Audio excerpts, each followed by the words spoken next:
بسم اللہ الرحمن الرحیم۔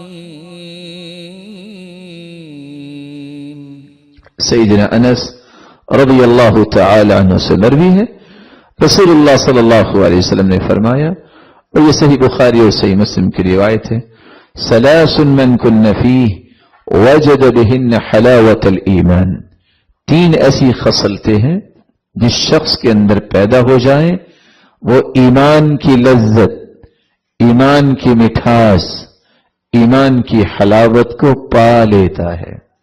پہلی خصلت ان یکون اللہ ورسولہ احب الیہ مما سواہما، اللہ اور اس کے رسول سے محبت تمام دنیا کی چیزوں سے بڑھ کر کرے وہ۔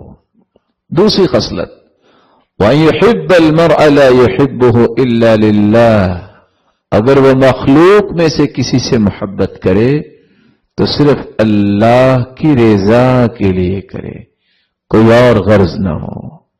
تیسری خصلت وَأَن يَكْرَهَ أَن يَعُودَ فِي الْكُفْرِ بَعْدَ أَنْ أَنْقَذَهُ اللَّهُ مِنْهُ كَمَا يَكْرَهُ أَن يُقْذَفَ فِي النَّارِ، اللہ ذوالجلال نے ایمان کی دولت سے نوازا ہے، کفر میں لوٹ جانے کو اسی طرح وہ ناپسند کرے جس طرح آگ میں گرنے کو ناپسند کرتا ہے۔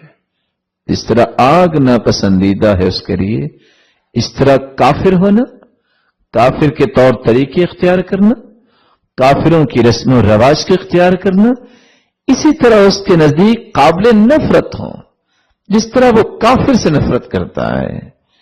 یہ ہے ایمان کی لذت، یہ ہے ایمان کی مٹھاس اور حلاوت حاصل کرنے کے تین ذریعے۔